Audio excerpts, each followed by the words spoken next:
y aperturar la cavidad abdominal, ingresar a la cavidad peritoneal y poner solución al problema diagnóstico que se ha planteado. Para hacer la laparotomía existen varias formas. El abordaje. Una laparotomía puede ser convencional, o sea, abordajes con incisión, con cortes, o también puede ser una laparotomía tipo laparoscopía, haciendo igualmente incisiones pero mucho más pequeñas, más estéticas, e introduciendo trocares. Los trocares son unos tubos así que ingresan, a través del cual se va a poder realizar el procedimiento. Entonces muchas veces el cirujano está en la incertidumbre de hacer una laparotomía convencional o una laparoscopía. A nivel mundial, en el mundo, los países más desarrollados, Europa, Estados Unidos, Japón, la gran mayoría de procedimientos quirúrgicos, todos son el 90% laparoscopías, 90%. En Sudamérica, donde se ubica nuestro país, todavía la laparoscopía está indicada solamente para determinadas intervenciones quirúrgicas, como por ejemplo la perisectomía, la colecistectomía, la hernioplastia, que son los más frecuentes. Pero es importante tomar la decisión, porque por ejemplo, si estamos frente a un paciente de emergencia, un paciente que llega chocado al hospital, entonces evidentemente con una laparoscopía no vamos a poder solucionar, por ejemplo, un estallamiento hepático, donde hay 2 o 3 litros de sangre libre en cabeza. Entonces tenemos que hacer una laparoscopía. Esa decisión es importante, porque en esos casos los minutos cuentan. Si uno no toma la decisión rápidamente, pues el paciente se muere, simplemente, ¿no? Y obviamente con la consecuencia para el cirujano. Entonces, la decisión quirúrgica que la toma exclusivamente el cirujano, no la toma el anestesiólogo, no la toma la enfermera, toma el cirujano responsable del paciente, la vida del paciente. Entonces eso pesa bastante, ¿no? Entonces ahí es muy importante tomar unas decisiones rápidas. En relación a la laparotomía convencional, ¿no? Como ya les he mencionado, aborda la cavidad con 2 objetivos terapéuticos y diagnósticos. Muchas veces uno ingresa a una laparotomía sin tener un diagnóstico claro.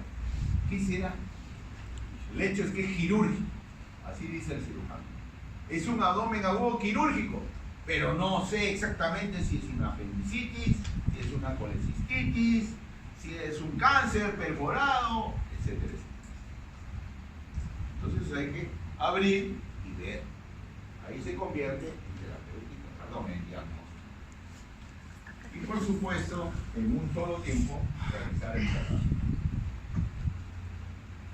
La laparotomía puede ser planeada, o sea, programada, ¿no? Electiva, lo que nosotros llamamos así, cuando el paciente no viene por emergencia, es un paciente que, por ejemplo, tiene sus cálculos en vesícula, pero no le ha causado ninguna molestia seria. Entonces, se programa a determinado día, se prepara el paciente y se hace la laparotomía planeada. A demanda implica que la necesidad de realizar una laparotomía. Sí o sí. Esos son los casos. ¿Okay? Pero también existe otro procedimiento semejante, que es la laparostomía. La laparostomía también es otro procedimiento que apertura la cavidad peritoneal, pero evita un tiempo. ¿Cuál es? El cierre. No la cierra la cavidad. Entonces, ¿la deja abierta? Sí, la deja abierta, pero cubierta con unos aditamentos que ya vamos a mencionar. Y ustedes deben haber visto en los hospitales, ¿no? Las famosas bolsas de peluca, ¿no? Entonces, eso es una laparostomía. El objetivo de una laparostomía es probablemente un ingreso, un reingreso a sala, 1, 2, 3, 4 veces, con el objetivo de terminar la intervención quirúrgica inicial. Entonces ahí tienen por qué hacemos una laparotomía. El objetivo está ahí claro. Cuando se trata de una emergencia, controlar el sangrado, ¿cierto? Caso que les mencionaba de un shock hipovolémico. Cuando se trata de una peritonitis difusa, generalmente por apendicitis, hay que realizar la descontaminación de la cavidad, o en otros casos la exéresis de órganos o la reparación de aquellas estructuras que están lesionadas. Finalmente, limpiar la cavidad, hacer la toilette, la limpieza de la cavidad. Eso ya depende del cirujano. Algunos lavan, otros no lavan, simplemente secan. Toda la laparotomía tiene sus etapas, sus fases. Y la primera es la apertura. ¿Tiene la apertura? ¿De qué? La apertura de la pared. ¿Cierto? Entonces, como ya les mencioné, esa apertura comienza con la incisión. La incisión la decide el cirujano. Si yo voy a hacer una apendicectomía, tengo incisiones para apéndice, ¿cierto? Para apendicitis. Si yo voy a hacer una colecistectomía, tengo otras incisiones para vesícula.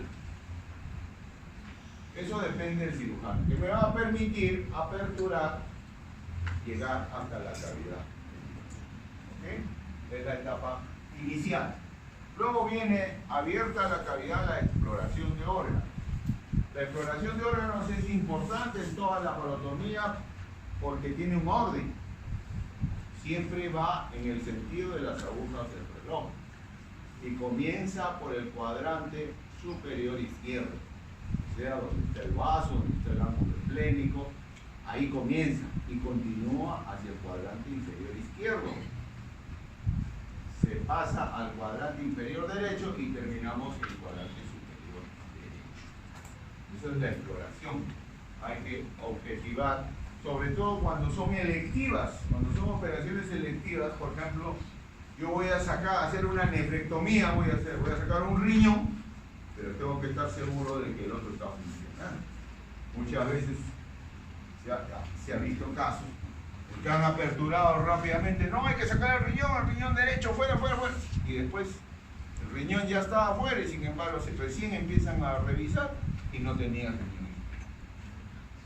¿Ha pasado pues? Ha pasado. Así como han escuchado que en un hospital de Lima le han amputado la pierna sana. ¿Han escuchado o no? En televisión va a salir. Sucede. Demasiado. Por eso hay que explorar. La exploración es muy importante antes de realizar la cirugía propiamente. En la siguiente etapa, a lo que he venido a abrir la cavidad. ¿A qué he venido? A sacar el apéndice. Y no, a sacar la vesícula. Esa es la intervención quirúrgica propiamente dicha. ¿Okay? Después de la intervención quirúrgica continúa la etapa de revisión de la cavidad. Es el inventario. Tengo que ver que todo esté en orden, que no me haya olvidado gasas, instrumentos, como ha pasado también, porque eso me puede traer consecuencias después. Y para eso el cirujano tiene un apoyo, una ayuda. ¿Cuál? La enfermera. La enfermera circulante cuenta las gasas. Doctor, entraron 20 gasas antes de la operación. ¿Y cuántas hay? 19, falta una. Entonces no tengo que cerrar pues la cavidad, tengo que buscar la gasa, Doctor, me falta una pinza de Kelly, no la tengo. Para eso es la instrumentista. Normalmente el equipo quirúrgico tiene una enfermera que es instrumentista. Pero como ustedes van a hacer el serum, van a ir pues a las regiones, provincias. Generalmente en las regiones no hay pues enfermeras de ese tipo. Entonces, ¿quién va a instrumentar? El interno, el serumista, nosotros. Entonces tenemos que saber esa función. Doctor, no cierre la cavidad. ¿Por qué? Porque me falta una pinza de mosquito. Y a buscar, a buscar. Hay veces es difícil encontrarlas así a simple vista porque se operan pacientes obesos por encima de 100 kilos. Son abdómenes grandazos. Entonces hay que eviscerar, hay que buscar. Esa es la revisión, el inventario. ¿Okay? Hay que tener esa certeza de que no hay cuerpos extraños en la cabeza. Y finalmente el cierre de la pared. El cierre de la pared abdominal normalmente es por planos. Primero es el peritoneo. El peritoneo, ¿con qué se cierra? Con una sutura continua, que se llama Soulier. Ya ustedes lo han practicado en su conejo. El Soulier puede ser simple, o sea, continuo, o cruzado. ¿Cuándo uso el Soulier cruzado? Cuando hay sangrado. Borde del peritoneo sangra. Entonces, está sangrando, entonces le hago un Soulier cruzado. Si no sangra, puedo hacerlo así. Lo que se aconseja y lo que se sugiere es que sea una sutura absorbible. Tipo Catgut, tipo Bigri, suturas absorbibles. ¿Ok? Para peritoneo. Después de ese plano, encontramos el plano aponeurótico, la fascia. En el plano aponeurótico sí es importante realizar la sutura de acuerdo a los músculos, a los planos. Acuérdense que en el abdomen hay 3 grandes músculos, ¿no es cierto? Anchos. El oblicuo mayor, debajo está el oblicuo menor y más profundamente el transverso. Y en medio tenemos a los rectos. Okay. Entonces yo lo que primero, si hago una incisión vertical mediana o paramediana, primero tengo que ver el estuche de los rectos. La fascia del estuche de los rectos tengo que cerrar. Y si hago una incisión de Kocher o una incisión paramediana, entonces tengo que ir plano por plano. O sea, primero el transverso, luego el oblicuo y luego el oblicuo mayor. ¿Okay? Entonces, normalmente estas suturas se sugiere, son sugerencias, porque yo he visto también lo contrario. Se sugiere que sea puntos separados, no Soulier. Al menos de la escuela que yo vengo, de la Almenara, es así. ¿Ok? ¿Por qué? Por una razón bien simple. Si el paciente va a estar distendido en el postoperatorio y la sutura cede, si yo le echo un Soulier en la fascia o aponeurosis, se suelta un puntito y se corre todo. Se abre todo. Pero si yo he hecho puntos separados, punto simple, punto cruzado, punto toñón, etcétera, etcétera, lo que hayan decidido, separados, entonces se puede soltar un punto, pero el resto está aguantando. ¿Entienden? Esa es la razón por la cual se sugiere que sea a puntos separados la sutura fácil y con material no absorbible, tipo seda, tipo nylon u otro material no absorbible. Luego de la fascia viene el celular subcutáneo. Del celular subcutáneo normalmente no acostumbramos a cerrar. Algunos cirujanos tienen la costumbre de ponerle sus puntos. Generalmente se cierra el celular subcutáneo cuando los bordes están así, muy separados. Hay bordes pues así grandazos, ¿no? Entonces le haces un corte, los bordes de la ley se te van a los costados. Entonces, para que afronte los bordes, se le da unos puntitos a nivel del celular subcutáneo. Generalmente son puntos con anclaje, que ya ustedes habrán practicado en su conejo. ¿Ya? Esos puntos con anclaje son puntos con sutura absorbible, tipo Catgut, crómico o Bigri. ¿Muy bien? Y finalmente tenemos la piel para el cierre. Ya ustedes conocen los puntos de piel, pueden hacer puntos simples, pueden hacer pack, pueden hacer también un pack lateral, o en todo caso, si están con una paciente que desea no tener mucha cicatriz, pueden hacer una sutura superior. ¿Ok? Y el tipo de sutura es no absorbente. No absorbente. Entonces ahí tienen las etapas de la laparotomía.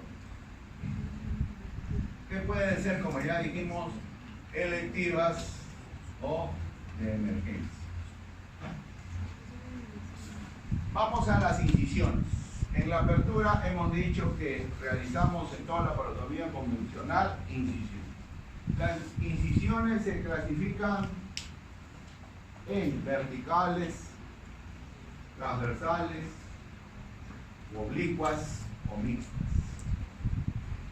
Las incisiones verticales generalmente siguen la línea media, la línea alba. ¿Se acuerdan de la línea alba? ¿No es cierto? Entre los dos rectos anteriores existe un espacio. Ese espacio está tapizado por el estuche de los rectos.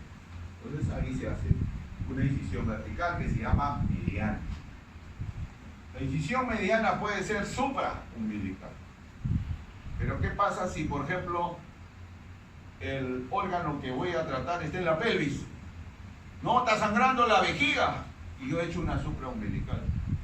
Entonces puedo ampliar. O sea, corro la incisión hacia abajo. Entonces ya se convierte en mediana supra e infraumbilical. Eso es una ventaja de la incisión vertical. ¿Ok? ¿Será la única? No. Cuando yo hago una incisión mediana y se abre la cavidad, me da una gran exposición del campo operatorio. Es excelente para poder observar todos los órganos. ¿Ok? Muy buena incisión. Generalmente es una incisión que aborda rápidamente la cavidad. Se usa mucho en emergencias, laparotomías de emergencias. Yo sé por mi ecografía está sangrando el vaso. Ya, pues, mediana supraumbilical alto. No voy a empezar a hacer una subcostal izquierda. Me demoro mientras paso plano por plano, incido los músculos, etc. Ya pasaron 5 minutos que son muy importantes en este caso. Entonces utilizo la mediana. ¿Ok? Paralelas a la mediana, también tenemos las paramedianas. Las paramedianas son incisiones que más que nada se realizan en la pared abdominal al costado de la línea alba, ¿no? Pueden ser paramedianas derechas o paramedianas izquierdas. Puede ser paramediana supraumbilical o paramediana infraumbilical, dependiendo pues de la ubicación de la lesión. También tenemos incisiones transversas. Estas incisiones ya son pequeñas, son más pequeñas, ¿no? Pero estas son utilizadas cuando ya tengo un diagnóstico claro. Ejemplo. Siempre el ejemplo enseña más. Hay veces en que hay pacientes que son de difícil diagnóstico. Tienen una apendicitis, pero no está claro el cuadro, ¿no? Hay un dolor en fosa ilíaca derecha, pero no hay MAPUR. Hay fiebre, pero el abdomen está peritoneal, ¿cierto? Entonces puede ser otra cosa, y es un paciente de avanzada edad, 80 años. Entonces uno le cae la duda. La ecografía, no concluyente. Tomografía, no concluyente. Más duda todavía. No sé qué es, en otras palabras. Entonces ahí tengo que realizar una mediana o una vertical, forzosamente. Pero cuando estoy recontra seguro, es un paciente que ha venido con dolor abdominal, que migra desde el epigastrio hacia la fosa ilíaca derecha, tiene náusea, no tiene apetito, etcétera, leucocitosis con debilidad. ¿Qué más? Maburne positivo, Bloomberg positivo. Ya pues, del libro, estoy recontra seguro. Le tomo su ecografía, apendicitis aguda. ¿Qué más? No voy a entrar pues con una vertical, sería loco pues, ¿no es cierto? Y más si estoy con un paciente en clínica. En la clínica el paciente paga, ¿no es cierto? Y si tú le haces un chuzazo, pues así, mento púbico, como llamamos nosotros, no, pues, no, eso no se hace. Hay que tener ética con el paciente. Entonces, hay que hacer incisiones pequeñas. Para eso tenemos las incisiones de Rocky Davis, que ven ahí, que es apenas 5 centímetros de incisión a nivel de la fosa ilíaca derecha. Tenemos incisiones oblicuas como la McBurney, también para apéndice, apendicitis. Es una incisión que se realiza a nivel del punto doloroso de McBurney, que ya ustedes conocen. Línea, acuérdense, que se traza entre el ombligo y la espina ilíaca anterosuperior. Esa línea la dividimos en tercios y la unión del tercio interno con los dos tercios externos, y ese es el punto de McBurney. Entonces ahí hacemos la incisión en el sentido del apéndice. ¿Cómo va el apéndice? Así, el apéndice no va así hacia afuera. Entonces hacemos incisión en ese sentido. De la McBurney. Y otras incisiones que se utilizan para otra patología, como es bien frecuente, la colecistectomía, ¿ya? Cálculos en vesícula, o colecistitis aguda, o coledocolitiasis. Entonces usamos frecuentemente las incisiones subcostales. Generalmente para estas patologías se usa la subcostal derecha. Es una incisión oblicua que va a 2 traveses de dedo por debajo del reborde costal derecho. 2 traveses de dedo. En otras palabras, 4 centímetros. Entonces hacemos una incisión que no debe pasar de 12 centímetros, ¿no? Y procedemos a la apertura de la cavidad. Esa es la incisión de coger. Pero también podemos hacer la incisión del lado contrario, o sea, la subcostal izquierda. Es semejante a la anterior, esa es la incisión de Chevron, ¿okay? Que generalmente se utiliza cuando se va a hacer esplenectomías electivas. ¿Por qué tengo que sacar el vaso? Porque el paciente tiene una púrpura trombocitopénica idiopática. Y si yo le saco el vaso, entonces va a mejorar. Mejora la plaqueta. Entonces hago una esplenectomía electiva, usando la subcostal. Muy bien. Y las últimas, que son las llamadas incisiones alfabéticas. Eso ya no se hace. O sea, por ejemplo, cuando yo he hecho una Rocky Davis, ¿no? Para sacar el apéndice. Uy, pero el apéndice está arriba, está cerca de la vesícula, la punta está arriba, no me da. Entonces hago una L, Rocky Davis, y así la jalo. No, pues eso ya. Entonces, incisiones mixtas o alfabéticas, ya eso ha quedado en desuso. Ya no se usa. ¿Ok? Muy bien.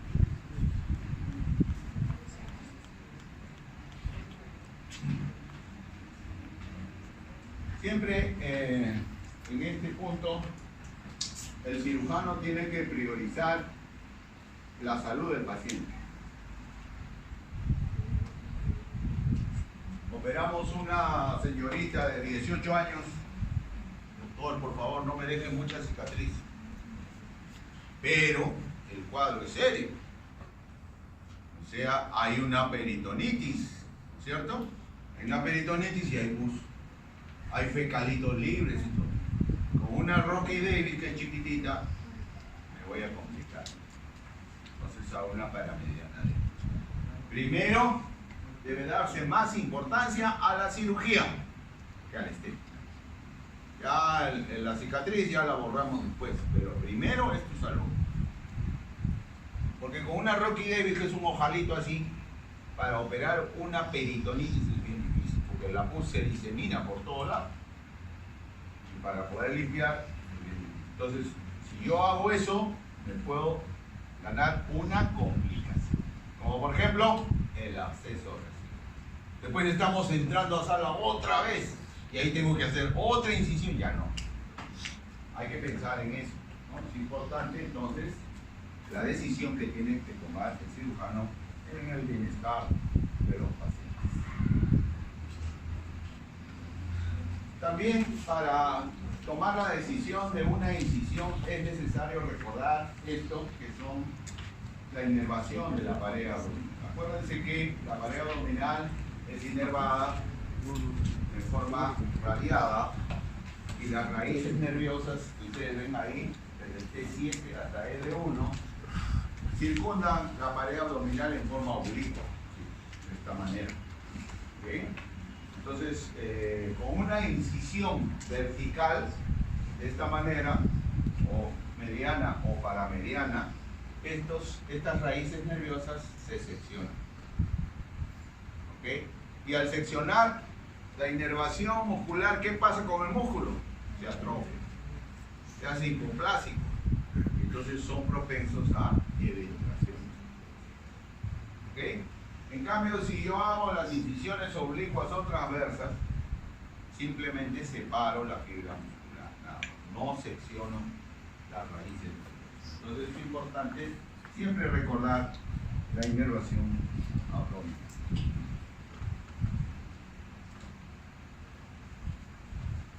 Apenas se hace la incisión, el cirujano nota el sangrado. ¿Cierto? El sangrado apenas llega al celular subcutáneo. Hay dos capas, acuérdense, la fascia de Camper y la fascia de Scarpa. La fascia de Camper está adherida a la piel y es la que más sangra. Pero conforme va profundizando la incisión, se va haciendo exangüe. O sea, ya no sangra. Y uno se da cuenta. Cuando ya no sangra, entonces estoy frente a Scarpa, que ya es avascular. Entonces, para contener los sangrados, muchas veces hay sangrados por ramas perforantes, se realiza la hemostasia. La hemostasia puede ser de varios tipos. La compresión, simplemente cuando son vasos venosos, puede dar buen resultado. O en otros casos ya procedimientos instrumentados, ¿no? La ligadura de vasos, la electrofulguración, ¿no? Cuando hay vasos muy grandes y la pinza lo agarra, entonces se pueden quemar, ¿no? Con el electrocauterio. Disponemos de eso felizmente en los hospitales, ¿no? En otros casos, muchas veces le pones cauterio y sigue sangrando. Quémalo más, sigue sangrando. Y hay un humo, pero terrible. Y huele a chicharrón. Entonces, ¿qué hay que hacer? Ahí hay que poner puntos de transmisión. Puntos. ¿Por qué? Porque es un vaso de regular calibre. Yo no lo voy a poder quemar y quemar y quemar y seguir quemando, porque puedo lesionar la fibra nerviosa. Entonces ahí hay que poner puntos, sobre todo, ¿cuáles son los puntos de transmisión? Los cruzados. Los puntos cruzados son hemostáticos. Acuérdense. Eso lo van a practicar en su conejo. Ahí tiene el electrocauterio, ¿no? Que es un método importante. Ya en los mejores centros quirúrgicos tenemos el láser, ¿no? El ultrasonido, el Azure, cuando se trata sobre todo de la paroscopia. Cuando ya estoy en la cavidad y está sangrando un órgano, por ejemplo el hígado o por ejemplo el vaso, entonces ahí tengo que utilizar no solamente la compresión, sino también algunos geles hemostáticos, ¿no? Que venden en el mercado. Muchas veces estos geles son a base de fibrina, trombina, que favorecen la cicatrización, la formación de coágulos. Entonces utilizo esas cosas. ¿Okay? Para la hemostasia. Acá están las incisiones medianas, paramedianas. Ventajas de las incisiones verticales, ya hemos dicho, son rápidas. Pero eso sí, son poco estéticas, obviamente, ¿no? No tienen mucha estética, son cortes grandes. ¿Okay? Cuando se trata de una incisión mediana, muchas veces por el apuro de la intervención quirúrgica puede ser cerrado en un solo plano, nada más. Yo he visto, pues, han abierto mediana suprainfraumbilical y el paciente está crítico, grave, hipotenso, tiene que pasar a UCI para que mejoren sus funciones vitales. Entonces tiene que cerrar rápido, acto operatorio corto, punto total. Desde piel hasta peritoneo, punto total. Momentáneamente. posteriormente ya se realiza la intervención. Primero, la salud del paciente. Entonces eso es importante también tomar en cuenta. Ahí está la incisión mediana que sigue la línea alba, como ya les mencioné. Al momento de ingresar a la cavidad, nunca se olviden realizar esta maniobra. Entre dos pinzas, levantar. Eso siempre les digo a los alumnos de la práctica. Dos pinzas, se levantan.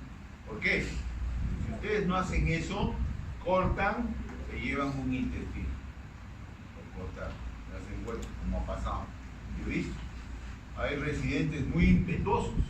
Ya, doctor, agarra el bisturí, ¡zah! Se mandó. Oiga. Y cuando uno se da cuenta, ya cortó el colon, el hígado. Y ahora, ¿se dan cuenta? Hay que tener esa maniobra, es importante. Cuando se hacen las incisiones medianas, es importante ingresar, abordar a través de la línea alba y no tocar el músculo recto anterior. ¿Por qué? Razones. ¿Por qué no me meto en el recto? Porque sangra. ¿Quién sangra? Eso es anatomía. Y eso voy a preguntar. ¿Algunos han sido mis alumnos acá de anatomía o no? He enseñado anatomía acá en esta universidad por 13 años. Entonces, puedo preguntar. El cirujano que no conoce anatomía está muerto. Está muerto. Yo les pregunto a mis residentes, ¿qué estás cortando?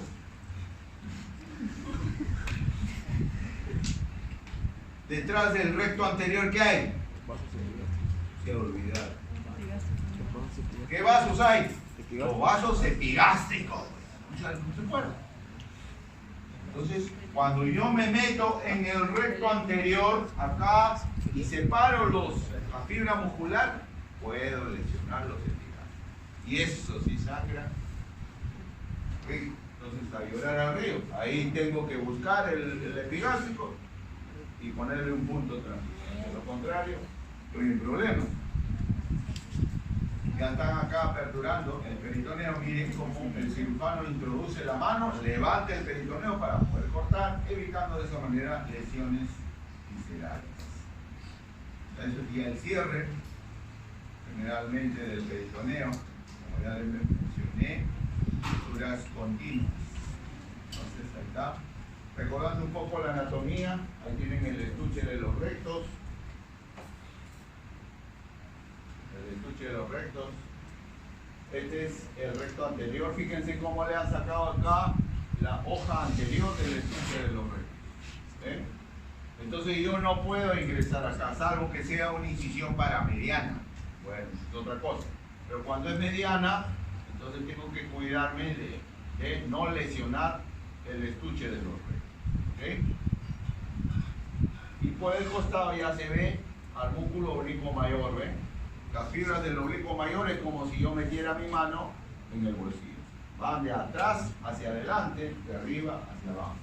Viceversa, el oblicuo menor y el transverso, que lo pueden apreciar acá. Se saca el recto anterior y miren quién está ahí. ¿Ven? Yo levanto el recto anterior y ¿qué es esto? El arco de Douglas. Ese es el arco de Douglas. Cuando uno opera hernias, tiene que reconocer esta estructura, si no, está muerto. ¿Por qué? Porque debajo del arco de Douglas tengo fascia transversalis. ¿Se dan cuenta? No hay fascia de músculo. Todas las fascias pasan por delante en este último tercio inferior. Entonces es algo importante que hay que recordar en la anatomía quirúrgica de las hernias, una laparatoria. Este corte transversal, miren, los dos rectos anteriores, ahí está, el abordaje por la línea media, tiene que ser limpio, de esta manera, para llegar a la cavidad.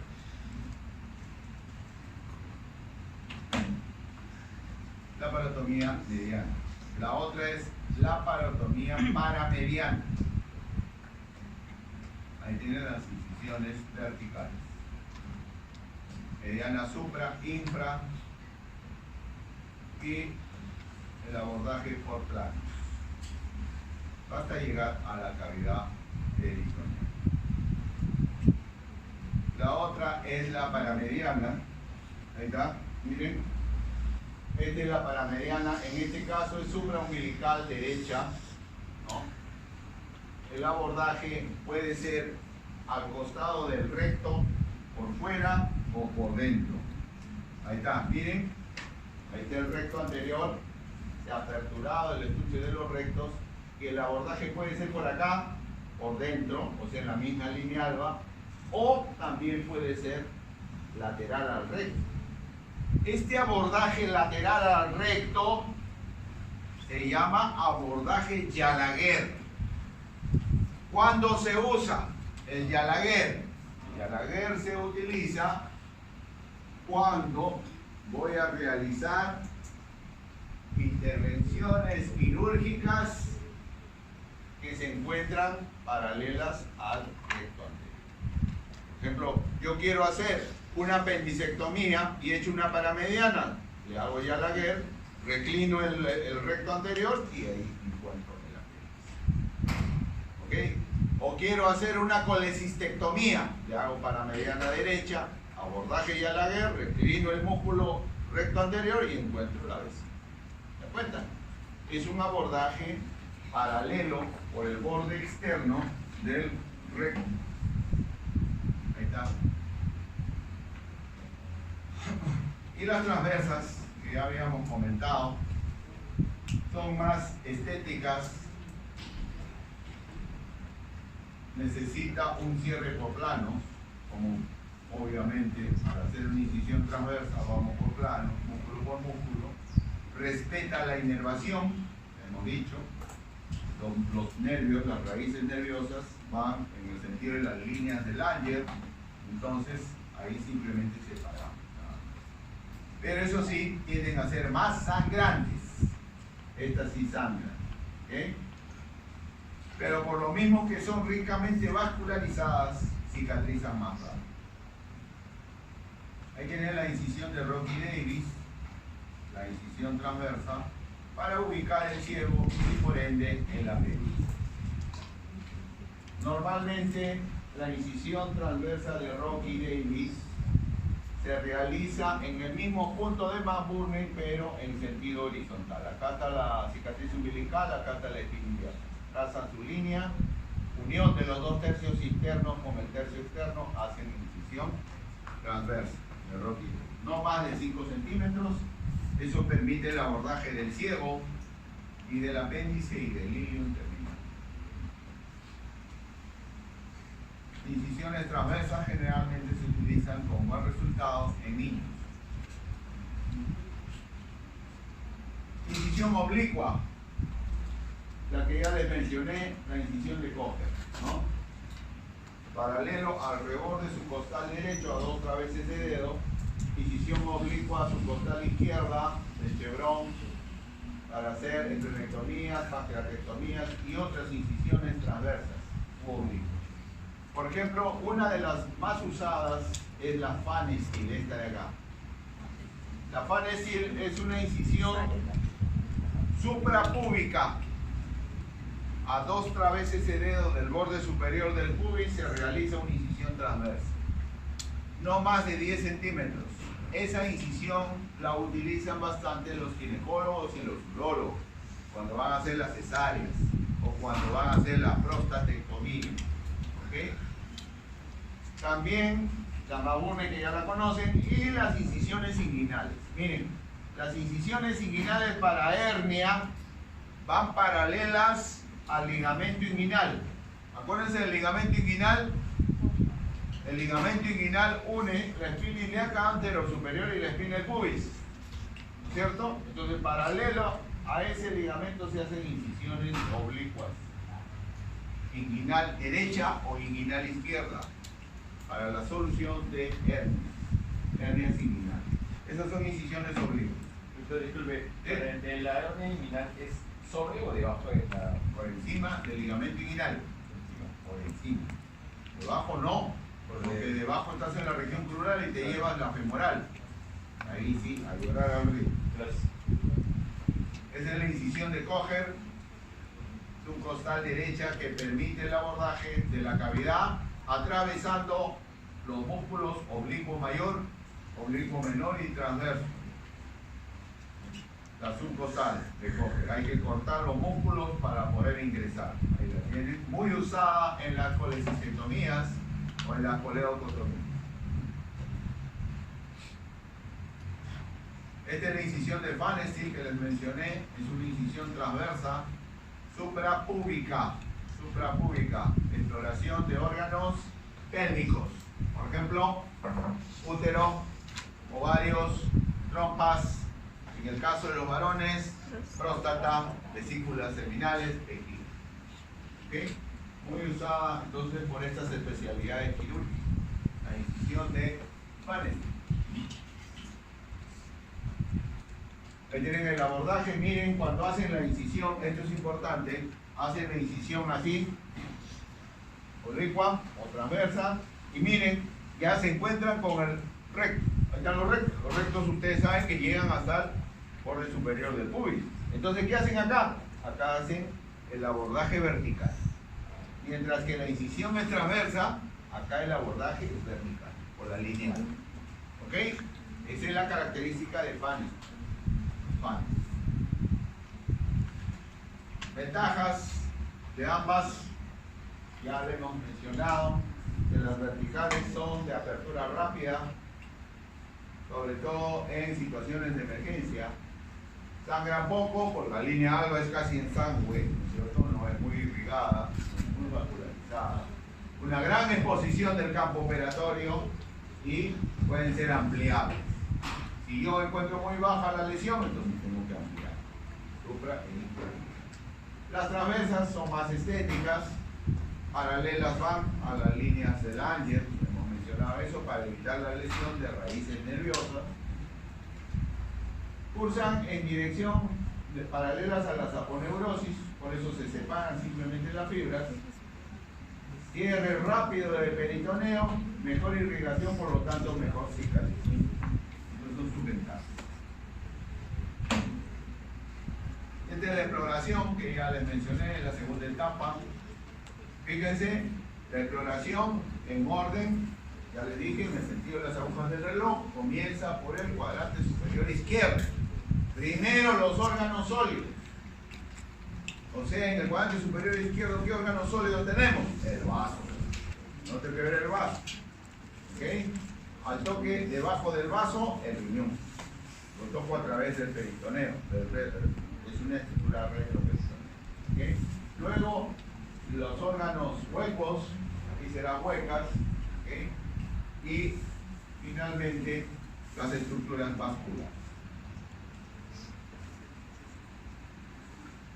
El orden de la exploración siempre es, primero, la región supramesocólica. Acuérdense que en la cavidad peritoneal nosotros